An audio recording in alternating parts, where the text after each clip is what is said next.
Good afternoon. I don't know if the guys at News Laundry, Madhu and Abhinandan and the rest of them slotted this by design, but the fact is the most sleepy session, the one after lunch, is the most interesting. It's the one about fake news. Because whether you're in the mainstream media, whether you're on the far right, far left, this is a problem, this is a challenge that faces everybody. Mainstream, off-center, digital, print, TV, everybody faces the challenge of fake news. And the industry per se hasn't quite come up with a comprehensive solution yet to how to deal with this problem, but hopefully they will in the foreseeable future. So thanks to News Laundry for slotting us the session after lunch when everybody's at their sleepy best.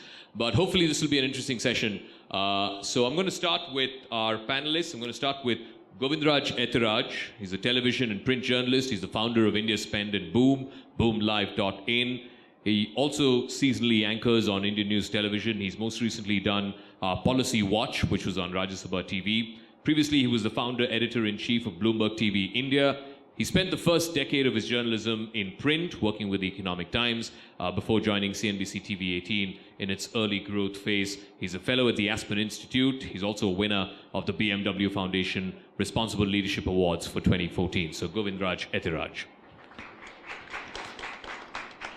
We have Anim Van Wyk, who was appointed as the editor of Africa Check in October of 2015, after she was deputy editor since July of 2014. Previously, she's edited an award-winning national supplement in the Afrikaans paper Biel, Die Burger, and Volksblad. She's also worked as a newspaper reporter, magazine writer, a television producer. In 2016, she completed a master's degree in media management from the Stellenbosch University with a thesis titled Fact-Checking in the Global South, Facts About Non-Profit Journalism Funding Models. She also got the Best Student Award for that. So, Anim Van Wyk, welcome to the Media Rumble. Aaron Sharockman is the Executive Director of PolitiFacts. That's the largest fact-checking organization in the United States. Aaron leads the growth and development of PolitiFacts. He manages its outreach, its news partnerships. He also oversees new initiatives and product development. He's been with PolitiFacts since 2010. Most recently, he's been the editor of PunditFact, which is a website which is dedicated to the claims made by pundits and columnists and bloggers and hosts, as well as guests of talk shows. Aaron was a 2016-17 Reynolds Fellow at the University of Missouri. He's also taught a class on political fact-checking at the Missouri School of Journalism at the University of Missouri. Aaron, welcome to the Media Rumble. Ishteyaque Amjad is the Vice President for Public Affairs and Communications at Coca-Cola India and Southwest Asia. He spearheads the practice, and his charter includes government relations, policy advocacy, communications, and sustainability. As one of India's leading practitioners in public and corporate affairs, Ishteyaque is passionate about social issues. He's a strong advocate for deploying business solutions to address societal challenges. Welcome to the Media Rumble. And finally, Trushar Barot. He's worked at the BBC News for the last 17 years across radio, television, and online. He's led the UGC and social media verification hub for the BBC in the last 5 years, which has led to digital development projects across the BBC's global language news markets. Trushar has been based in Delhi for the last year or so to launch the BBC's news digital services in Indian languages. Trushar, welcome to the Media Rumble. I'll start with Govind, because he's in the professional business of fact-checking all of us who are in the mainstream and non-mainstream media. So Govind, I think it was Jonathan Swift who said, and this was back in the 17th century, that falsehood flies and then the truth comes limping after. I think it's more true today in the 21st century, when you can have 1,000 retweets, you can have WhatsApp messages based on patently false and fake rumors that go viral, which give heft to a patent lie, but eventually it becomes the truth. The topic for this afternoon's session is very simple. Who's winning the battle against false news? Is false news winning the battle against false news? Thanks, Zakka. I think if we were to place ourselves at this point of time, I would perhaps admit that false news is winning, because only for the reason that our fight back has only begun now. And there are 2 or 3 kinds of fight back. The one fight back is how do you improve the education and awareness levels of people who consume media and social media. The second is, are there people like us who are dedicatedly checking, fact-checking, busting, calling out someone who either creates or distributes or endorses fake news. The third, I think, is a little more fundamental and goes back to education and awareness, and that's digital literacy. And that's a little different from literacy, because if you look at what's been happening in India, more than 30 people have died because of rumors that have been circulated on WhatsApp and have led to people mostly lynching people on streets or villages or wherever. The reason they have received those messages is because they're literate. So you can't, the early reaction was people are illiterate, they don't know what they're doing. No, they're literate. I think the challenge is the digital literacy, where you realize that, or you accept that what you're reading on the internet or on WhatsApp or some social media platform may not be the truth, and you need to fundamentally question the source, the origin, and the potential creator of that piece of information or disinformation. So how do you do that? This is obviously mass media. It's going to tens of thousands, if not millions of people. How do you ensure that you check the veracity of that news before it becomes viral, to the point that it's beginning to claim lives? You can do it in some cases, as we all are, whether I'm doing it in India or through Africa Check, which operates in many countries, or PolitiFact in the US. But we have to acknowledge that the nature of fake news is it's extremely high dispersion material, and it's also very hyperlocal. If you look at the cases, and I'm only quoting the extreme ones because the extreme ones are typically what make us aware of the situation. If you look at what happened in, let's say, Karnataka, when these 5 friends got into a car, drove into a village, they were stopped, people thought that they were child kidnappers based on fake WhatsApp rumors backed with videos, which in turn were edited and sliced and distributed earlier. So those friends were trying to actually escape from that village, but villagers there took their photographs, sent WhatsApp messages to the next village where they were where the villagers there put a log on the road, pulled them out of the car, all of this, and beat them up, and one of them, an Accenture engineer, died, right? So that's a very hyperlocal event. There's nothing or no technology that I know of today that can even anticipate or stop something like that, because it's really circulating between 20 or 30 people. So therefore it comes back to what we spoke about earlier, education, awareness, and there is, of course, law enforcement, which is a slightly different subject, which we can talk about later. And I'm just wondering, one of the perennial arguments and justifications, if I can use that phrase, by the government, especially here in India, is, look, this is about social media, WhatsApp, Twitter, Facebook. Many of their servers are based outside of India. There's nothing we can do to stop the spread of fake news, because we really don't have much control over these folks. I'm just curious, are there examples or are there situations we can draw from in Africa where the spread of fake news is checked either by those social media platforms or by governments through intervention? Sorry, in the battle for my lungs, the Delhi air is working, so I'll try to be comprehensible. It's such a complex problem to solve, and especially with WhatsApp, as you know, it's an encrypted platform. So what circulates there is we only become aware of it once it becomes a problem. So for Africa Check, we've just as an attempt at solving this, we have our own WhatsApp line, and we encourage people to send rumors or things that they want fact-checked to us as a way of surfacing hoaxes. I think in Africa and in many places, what is more a danger is over-regulation or over-legislation. These are some countries like Tanzania, where there are autocratic tendencies, or they are, Sure. It's being exploited. So we must also not, in attempting to solve this global issue, resolve to hard-handed measures. I'm very concerned about that. So I just want to be clear so that our viewers here and everybody else who's there in the audience is sure about this. If there are viewers or listeners or readers who want a particular piece of information, a particular piece of news fact-checked, they can send it to you, they can send it to Africa Check, and you guys will do the needful? We place a high premium on suggestions. It helps with our impartiality, our non-partisanship.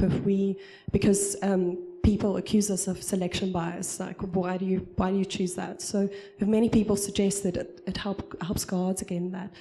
But obviously we're a small team, we can't fact check everything, so other considerations play a factor that. But especially in the case of WhatsApp, we won't know about those rumors unless somebody sends it to us. All right, thank you. Aaron, in the United States, you guys have taken it to a whole new different level where, we're talking about government intervention in your elections. It's got to that point. How do you, as one of the heads of the largest political fact-checking organization in the US, how do you guard against this? Because you're basically fighting intelligence agencies, you're fighting foreign governments who may or may not have intervened in a free democratic exercise. Well, first, thanks for having me. And as is the American way, we have to do everything the best, right? So, we have to make it the hardest and the worst on us. A couple thoughts here. The first thing I would say is we're in a much better spot today than we were in the fall of 2016. A lot of people don't like the term fake news. They try not to use it. But everyone now knows what it is. We know that a problem exists, and now we're spending a lot of time, energy, resources, money trying to kind of combat it. And so I think that's really actually a really good thing. Now, and so across the world, we're not going to be tricked. The problem here now has become, we now know that there's things on the internet we can't trust, and that gives too many people the ability to say, well, I can't trust anything, or I don't know what to trust. And from my perspective in the United States, the President of the United States is creating a situation that is as difficult as kind of the fake news problem that we see, because he's fomenting this distrust in the media. We counted, in 2017, he used the term fake news at least 400 times. And we documented every case. And in every case, what we found was none of it was what we on this panel would describe as fake news, deliberately false, misinformation, propaganda, or hoaxes. What it was stories he didn't agree with, or stories that were well-intentioned, well-reported, but inaccurate. And so if the New York Times makes a mistake, they correct the record, they post a correction. So we have that's kind of the framing of where we're at.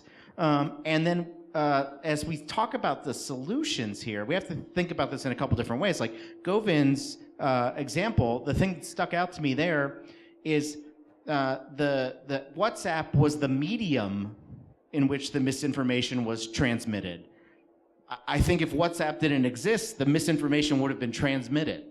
So we have so we have to fight against the mediums, how it's being transmitted, and we have to also work on kind of the misinformation itself. When PolitiFacts started in 2007, we didn't have hoaxes online spreading virally on Facebook. What we had was chain emails, right? So these were emails in all capital letters that were forwarded to a lot of people. Again, the problem isn't new, the medium is new. We have to think about the medium. When it comes to kind of government intervention or regulation, I'll say this from my perspective. I do not want the President of the United States, this one or anyone, determining which sources of news are good and which sources of news are bad. And so I guess I'm more in line with what Facebook said earlier, which is we have to think of kind of creative crowd ways to kind of look for trust indicators. But Govind started by saying fake news is winning. My argument would be a little different than saying I think I'm actually optimistic because of all the eyeballs that are now on this issue. And my actual fear is overreaction to the point that we're creating new problems rather than addressing the ones we started with. Can I just take you back? So there were 400 instances where the President of the United States, arguably the most powerful man in the world, used the phrase fake news.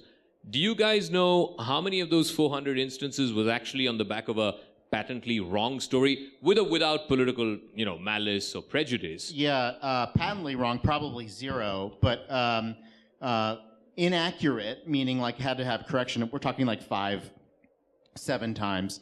Essentially, it's become clear, and actually, there's been good reporting to actually look at the times he's used the term fake news to describe a story based on unnamed sources that actually later came out on the record to be correct. Okay.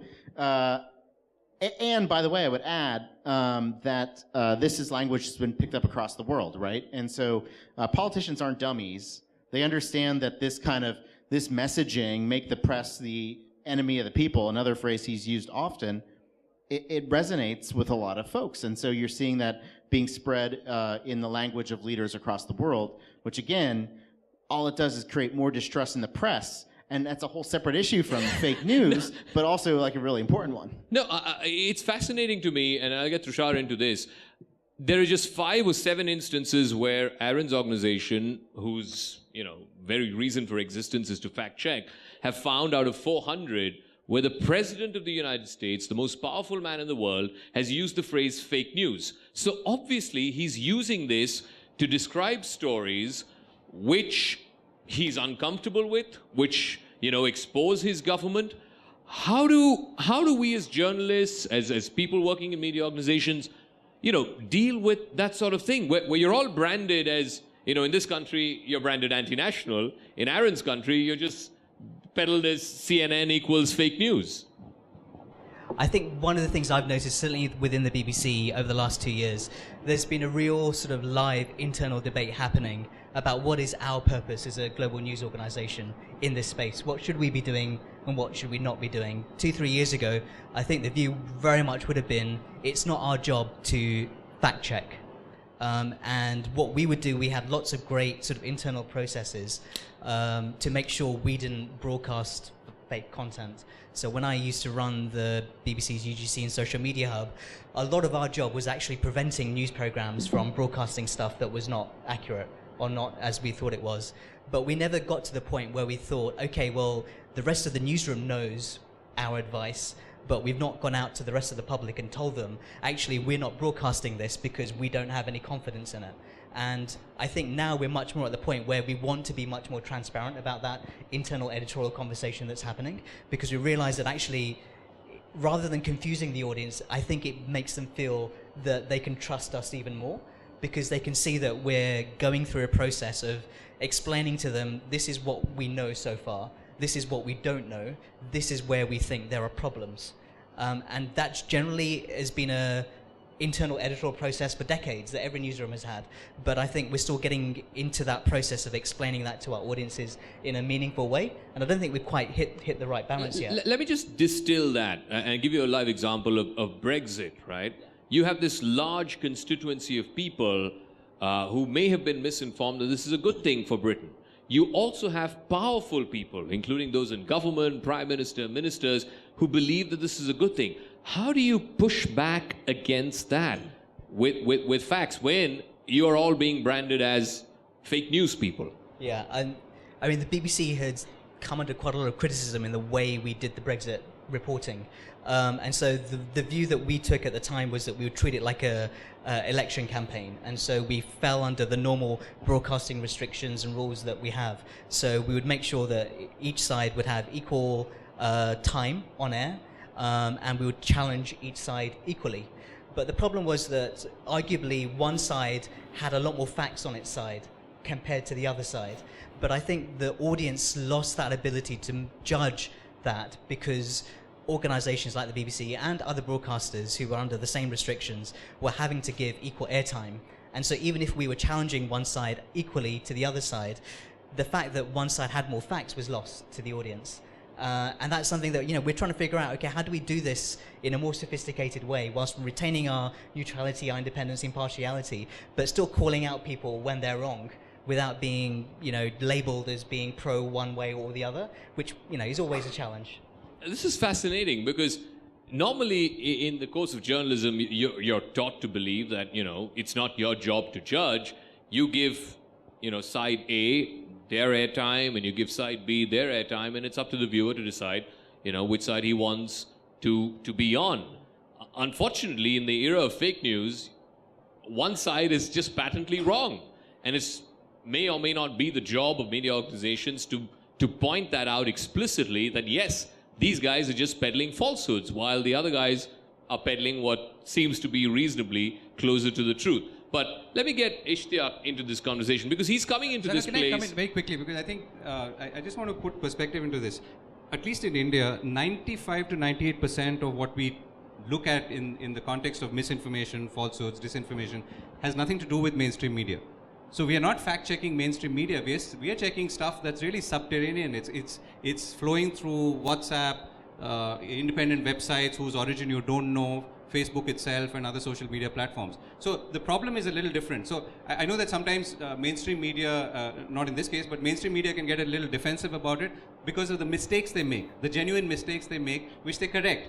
And that's the whole idea, that you have a brand there which is responsive and responsible, and therefore corrects something that has to be corrected. You can call it fake news, but I guess we all know that it's not really fake news, it's an error. But what we are dealing with, the real problem, whether it's the people, someone getting killed in Karnataka, or disinformation which is being spread to create communal tension, it's nothing to do with mainstream media. I think that's, again, another fascinating point that Govind brings, because, stories, and sometimes fake stories, just gather a life of their own. And Ishteyaque comes into this debate from a completely different point of view, from a completely different perspective. So I'm just curious, the fake news sort of gathers a life of its own, and especially for you, someone who heads brand management and the perception of one of the most popular brands in the country. All it takes is for your rival to spend a few thousand bucks on these anonymous, random internet trolls to sort of spread fake stuff against your brand. It has nothing to do with mainstream media. It has nothing to do with, established news outlets. How do you, as somebody who's in charge of, the brand perception of your brand, how do you battle something like this? Because the internet, gives you the luxury and the freedom of anonymity. Thank you. I feel a little like an odd man out sitting here, because I have a unique distinction of double whammy of being victim of the false or the fake news. I come from a community and I represent a brand. Both has been at the recipient of a lot of fake news and a lot of false news. Let me just take a step back and try and understand, why does this happen? I represent a consumer company, and we really place a lot of premium on the behavior of the consumer. It's the consumption that creates the supply and demand. And I think if you really look at the evolution of fake or false news, it's very recent. I mean, it has really reached a critical mass in the last about 4 or 5 years in a real sense. And what is it catering to? Forget about the political positions and all of that. It is essentially catering to the, I wouldn't even call it an unconscious bias, it's probably the conscious bias inside us. When you look at a piece of news, whether it has come through forwards on a WhatsApp or whatever, depending on who you are, you will react to that news accordingly. If it is catering to your bias, you react very differently. And the usual, response that anybody who forwards all these news, I just forwarded. You forwarded because you believed in it, right? You forwarded because you subscribed to that idea. So this, ultimately, and especially for a brand like us, what typically happens? So there are a couple of things. One, there's a complete false or fake news which is by design. As Zakka, you were talking about, it is decided that I am going to damage this brand or this particular whatever, institution, faith, community, whatever, country or a political system, and then you put it with a purpose. Now that's one piece. The second piece is that you just distort a fact. And if you look at Coca-Cola, if you go on the videos of YouTube or Google toilet cleaner, there was this lovely video we did in the US where we said all of us have to come together to fight obesity. It takes all of us to fight that. It was a lovely, almost impeccable voiceover done over that, which said that Coca-Cola admits that we are responsible and solely responsible for obesity, and therefore please don't drink Coca-Cola. There were people who sent me with congratulatory notes saying, what a bold statement you guys are doing. But that's an amazing intelligence and innovation to do fake news. Now, as brand representative or as a custodian of brand, it's really a hard task for us where to intervene and how to really solve it. So what we did in this case where there was a voiceover, we put both these videos together, the original and the voiceover. And I said, we have a big network of Coca-Cola, why not try and use that and spread it? It took me a lifetime. It did not move the way the fake news moves, unfortunately. So the propensity of consumption of fake news is so high that it kind of, it really moves faster. But I think it's over time that, we have to create that kind of a capacity. And thankfully, slowly and gradually, the consumer of news are asking these questions. Is it real? Is it for real? Is this news really true or authentic? I think that's where we will have to probably steer. So you basically have no choice other than to just be in it for the long haul. Okay, fair enough. Can I add one thing? This is it's really interesting because so we're partnering with Facebook to do fact checking on their platform to try to stop the spread of misinformation. And one of the tactics by these fake news guys right now is to really go after brands. And the way they're doing it is it's Delta Airlines is celebrating its 65th birthday. Fill out this survey to get 2 free tickets. And we're seeing all kinds of examples of this. Really, it's a way to get some advertising money, maybe give them your personal information. Please don't. Chipotle, this actually just happened at Chipotle, and it said, it's National Avocado Day. There's a day for everything. And so Chipotle is giving away free guacamole. And this was fake, but it spread virally on Facebook. And so what happened is Chipotle actually, they said, no, this is fake, but come to Chipotle on August whatever and you can get free guacamole. So they had to make a decision to kind of how to interact. And in this case, it was, we're going to give away free guacamole. We've had other brands who we said, hey, we're fact-checking this piece of content. It's false.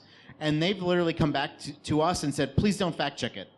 Because they don't want more information, more attention drawn to it. They're just like, just let it, ignore it. And so that's another interesting reaction that some brands are taking, which is saying let's pretend it didn't happen, because that might be a better decision for them. I think, again, that's a fascinating conversation. I mean, the more you try to sort of give attention to a particular story, fake news as it may be, it might actually end up, being counterintuitive and counter-purposeful. So what I'm going to do is, the guys at News Laundry said 15 minutes audience questions. I'm going to sort of expand this a bit because really, I mean, people in mainstream media or non-mainstream media are not really at the front lines of this battle. The people who are really at the front lines of this battle are you folks in the audience. So I'm going to take a little extra leeway and open this up to about 25.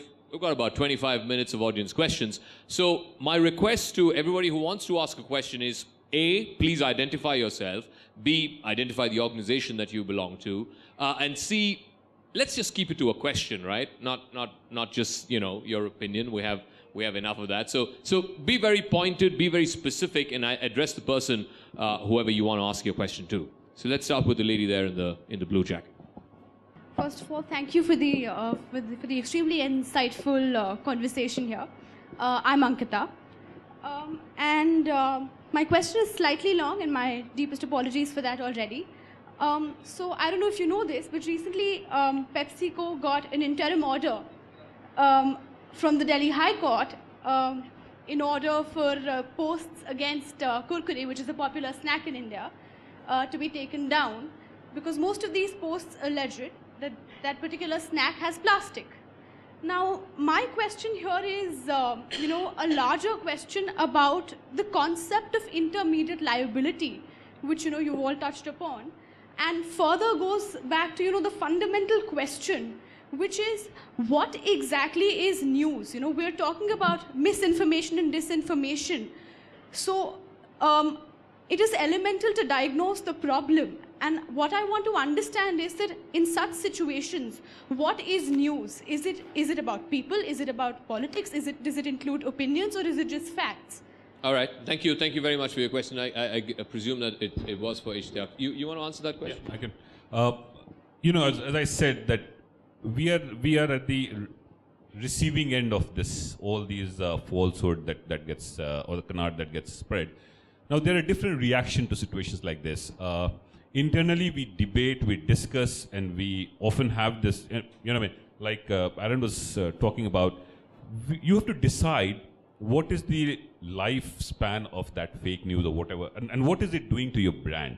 Because at the end of the day, in today's world, no matter what we do, it is impossible to eradicate the false news.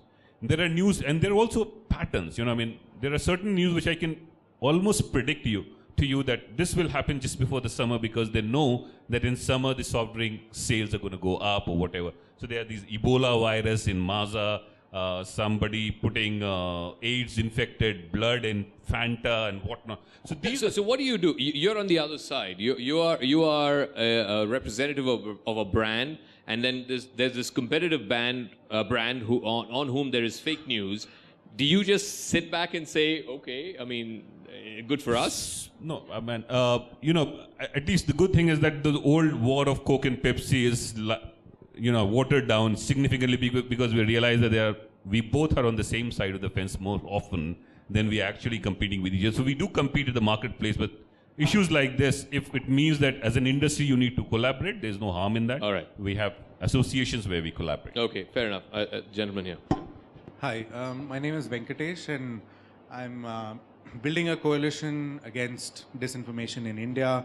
And why a coalition? Because we recognize that this is a multi-pronged problem, and it requires solutions from publishers, platforms, corporates, academicians, people. My question is to you, Aaron.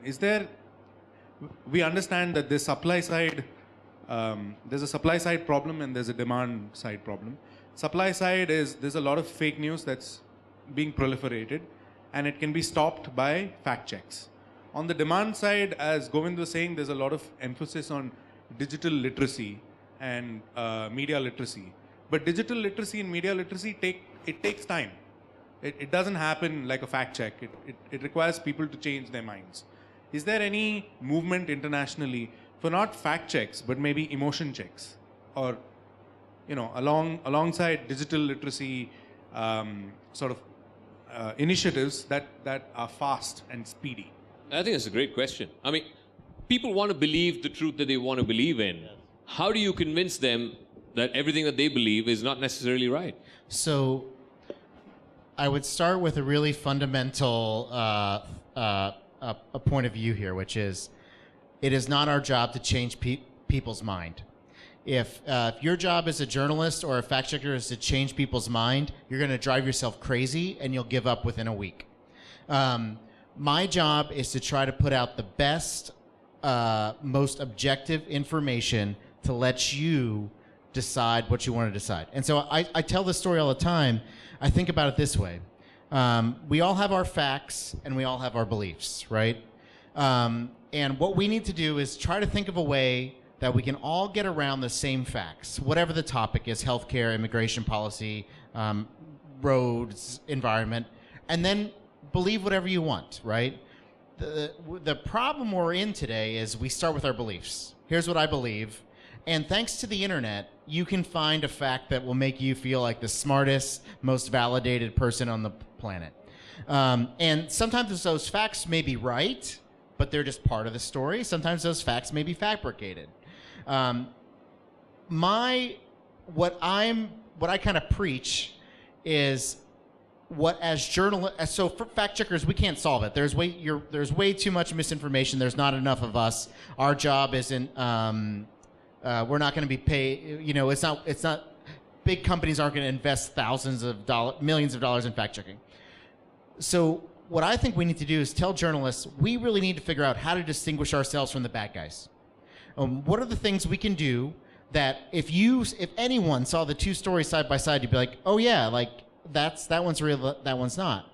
I mean, what you were saying about the idea of saying, here's what we know, here's what we don't know. A really simple concept. Here's how we reported this story. At PolitiFact, we list every source we use in every story we write. It's a bibliography.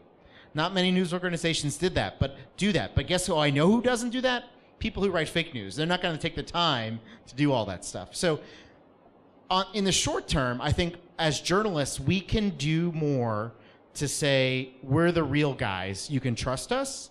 And then the other thing I would say is if you look at the hoaxes, the misinformation, they just stole their ideas from us as journalists. When we were in the clickbait, get the page views, get the money, have the video, breaking news, capital letters, that's just what we did. And now we're like, how dare you, right? That's what's happened. So like we need to just step it up and say people want quality information and make it clear to them that what quality information looks like.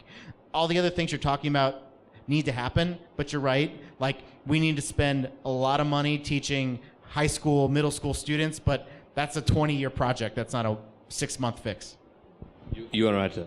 If I can just add, fact-checking is not the cure, and we don't pretend it's just a piece of the puzzle, and a lot of things have to come together, and they would be short-term, medium-term, and long-term initiatives. So, for example, with Africa Check, we do training at newsrooms, and we give out awards, and we also train high school students, so that's kind of the long-term thinking.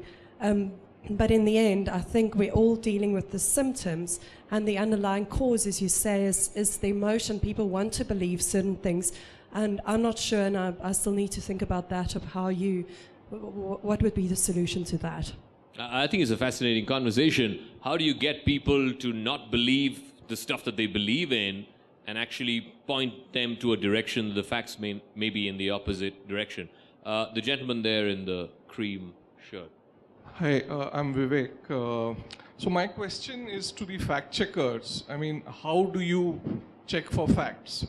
And has there been any occasion wherein you have fact checked something and have said this is false news, and that's turned out to be actually right and not false? So. Wow.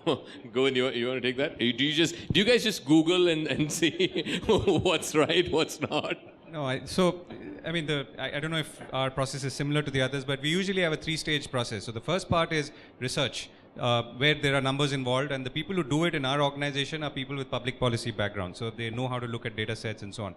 The second part is the tools, where you're using commonly available tools, some not so commonly available tools. You're doing reverse image searches because you're dealing with morphed images, doctored photographs, sliced and diced videos, and all of that. The third part is journalism, where you call up people if there are people involved, and you can identify someone and say, "Did you say this? Is this the context in which you said it, or do you want to supplement something that you allegedly said because it looks like there's something wrong here?"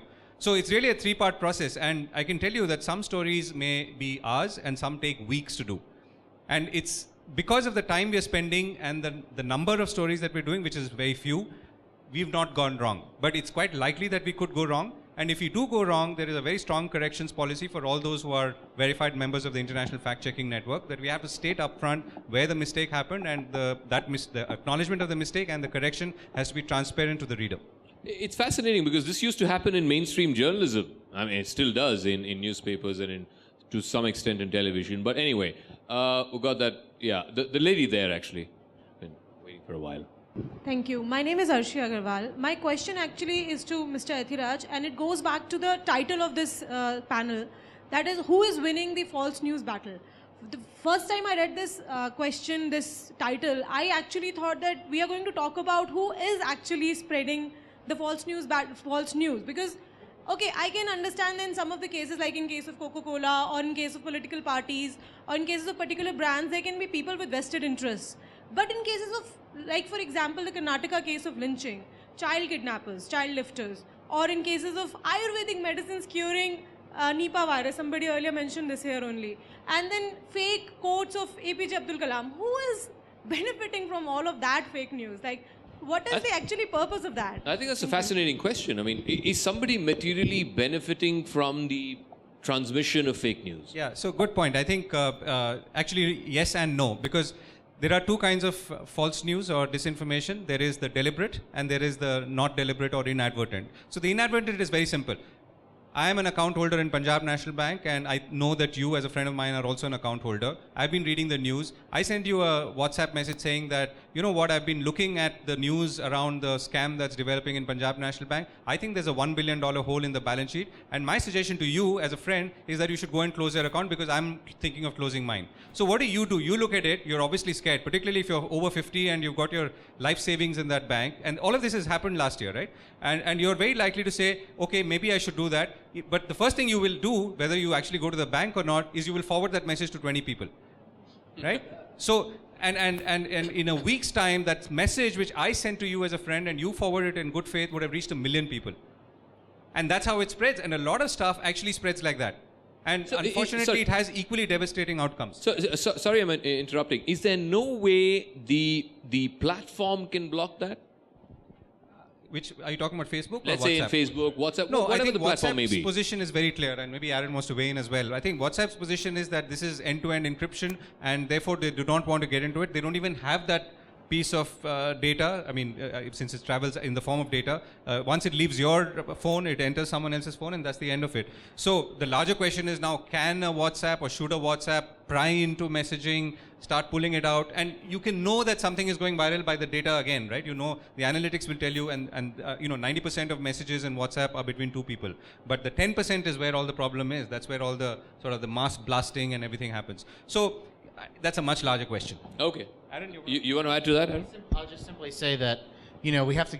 This is, and I don't defend. It's not my job to defend Facebook. But remember, everyone was really mad at Facebook because they stole your information through Cambridge Analytica. And so a solution here would be like, well, Facebook, this is false, so this is being spread on WhatsApp, a platform you own. So why don't you do something about it? And so I understand, like, from their perspective, that's a person to person. They don't actually see the information. I mean, I think it's a tricky one, but again, goes back to, I think that we have to be really careful about any action we take, whether it's a government getting involved, whether it's businesses, because there could be a lot of consequences to anything we do. All right, fair enough. Sorry. I think it's often cases people wanting to be helpful, and they think, I'd rather share this in case it may be true. I don't think it's possibly true, but I'll just share it, to be sure. So we're kind of new to this medium, to WhatsApp and to social media. So it will take some time, just like with the introduction of radio and the TV, for people to learn how to navigate it, and for all the aunts and uncles on the WhatsApp groups to make the distinction that maybe it's sometimes more harmful to share a message than not to. All right, fair enough. So I'm going to do one question this side, one question that side. The gentleman there in the grey. My name is Sebastian. I work for the French radio. My question is, it seems that, and you said in more than 90% of the fake news actually are spread digitally and through non-mainstream media. So it seems that we have to go back to the source and identify the sources online through maybe browsers that could identify what source is reliable and what not. I know that in France, now the Le Monde, the newspaper, have started this small way of identifying which website is reliable or not. So what kind of tools are we developing to identify the sources? Because before, when we had print medias, people knew this media is reliable and this one is not. Right now, the lines are blurred. We don't know which media is spreading what. So the question is there, what can we do to just go back to the source and help people actually seeing, this is red, this is orange, this is green, reliable or not? Thank you. I guess there's this really interesting debate happening about what the role of mainstream media is in all of this, and to what extent do independent fact checkers, and also how do we get to a point where the audience are better educated in all of this. And I think ultimately the solution is going to be a mixture of all of these things. I think we as mainstream news organizations definitely have to do a lot more to educate our audiences about what they're seeing and what they're hearing. So for example, about 18 months ago, the BBC launched this strand called Reality Check, which was a sort of regular multi-platform piece of storytelling where we try and debunk content and stories that the audience see, and whether that's from mainstream media or more offbeat sort of sources. But I think also there's this digital literacy aspect of it. So the BBC in the UK earlier this year launched a big schools project. So we created a sort of a workshop where journalists across 1,000 different schools in the UK went to deliver a sort of a course teaching kids about how to understand news and sources and content. And so we're adapting that at the moment for Indian schools as well, which we're hopefully, we'll start doing in the next sort of few weeks or so. But I think we don't do enough in terms of the digital literacy aspect of it. I mean, Govind and organizations like these do a fantastic amount, and I think sometimes we need to take more ownership of that as well and work more with them. I think on the source, at this point, if you ask us, except for some cases where the perpetrator is brazen, I mean, we've had cases of websites which openly broadcast fake news in this country, and those websites are in turn endorsed by politicians, well-known politicians, and even defended publicly, so it's all out there. But if you take those away, it's extremely difficult to find the source of news. I mean, I have not seen a single case where something really defamatory, communally divisive, or even anti-product, because we've done a lot of product service sort of fact-checking or fake news busting, where we've actually managed to locate the source. Possibly law enforcement can, if they get into it. And my sense is that in some of the cases which have led to mob lynchings, the police have got much closer to the source of those messages or WhatsApp messages, and hopefully will do something about it. But isn't it possible for the platform to know the source? The platform might know the source, but the platform may not share it with people like us. So law enforcement has a much better chance of getting hold of that. Okay. I'm going to just add one thing really quick. There's a team in the United States called NewsGuard that is trying to, they're developing a Chrome extension that will essentially do red, yellow, green on every URL or every domain. And the question there is, who's NewsGuard and why should you trust them? So you kind of, it's a signal for you, but I don't know how much you could trust it versus something else. Just one other thing to mention. I was at a conference last week in Singapore where Facebook and Google were trying to talk a bit more about some of this stuff, and Govind was there as well. And I think one thing that they're trying to do is sort of a technical solution is how they can give more sort of digital markers for trusted sources and trusted websites. And so, again, it's about the signal thing, that if there's a story that's been published by a respected or trusted source, then it will appear higher up on news feeds. And sources where they're more dubious, a bit like the NewsGuard model, then they will appear further down search results and news feeds. And I think longer term, that could be a really useful technical solution. Fair enough. Hello, everyone. I am Himanshu. I have two short questions. My first question is, as one of you rightly pointed out, that this problem of fake news is a relatively younger concept. I mean, it's been 4 to 5 years, but seeing in the present scenario, it's still, a good amount of time. So, I mean, I just want to understand, there was no proactive approach taken. I mean, when we saw this phenomena settling in, I mean, were there some measures taken that, or we were just, simply everyone was blindfolded or something like that? One. All and right. the second keep it to one question, please. Thank you. Yeah, keep it to one question. Thank you. No, I don't think it's 5 years. I think the awareness of fake news as a phenomenon is really post-2016 November US elections.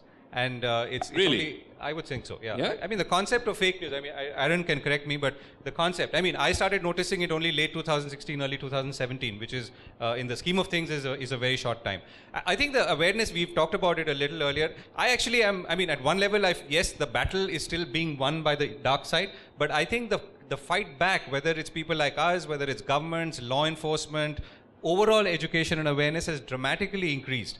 Right? I mean, considering that all of this is new, Facebook is 14 years old, WhatsApp is less than 10 years old, YouTube is 11 or 12 years old, iPhone is 11 years old. So we've enjoyed the benefits of social media networking, connecting, and all the good things. We're seeing the evil side of it. It takes time for systems and societies to fight back. I think the fight back has begun. That's what I'm positive about. Okay. But it's about how stronger we can. There were these fake stories about Obama's birth certificate, and he was he was Kenyan and Muslim. From my perspective, as like a very kind of serious, studious political fact checker, we saw all that crap, and we're like, no one believes it. By the way, peddled by the current president. So like the idea, the most famous fake news story is the Pope endorsed Donald Trump, right? And so we all saw that story, but how many?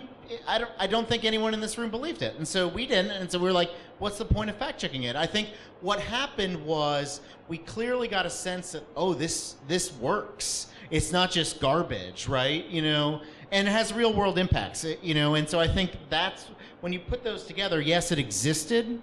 We were aware of it, but once you saw, oh gosh, this this actually is something, we need to do something. I think that took a while for everyone to kind of process.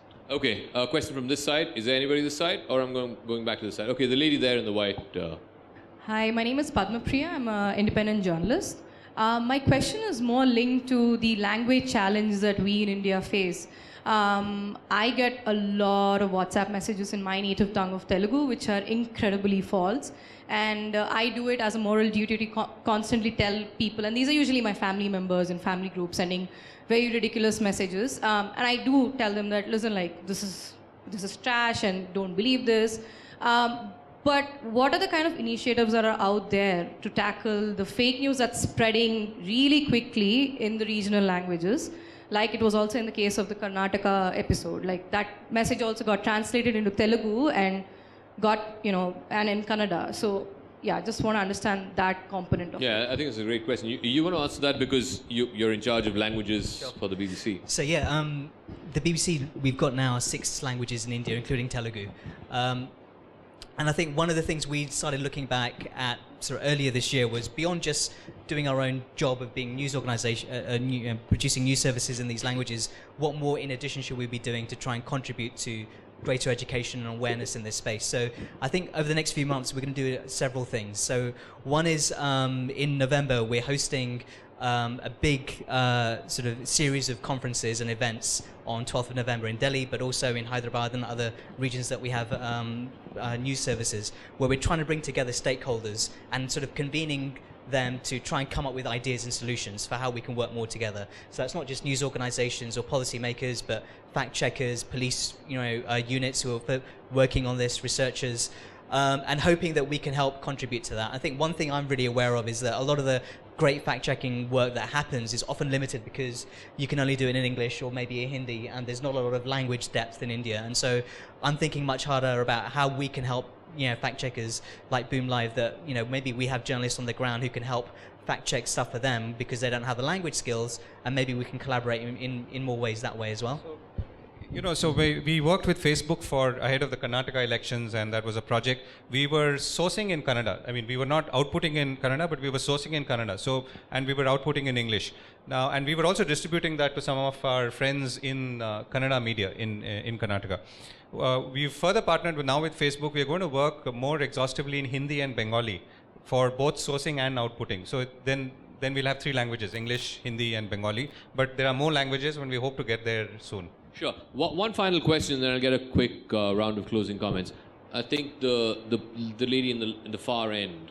I'm Rasika, and like you guys talked about how sometimes facts are also, which are slightly inaccurate, can be termed as fake news for their own political agendas. So with the elections coming up, it can be a very handy tool for political parties. So can we control fake news through a legal aspect? By this I mean the statutory law.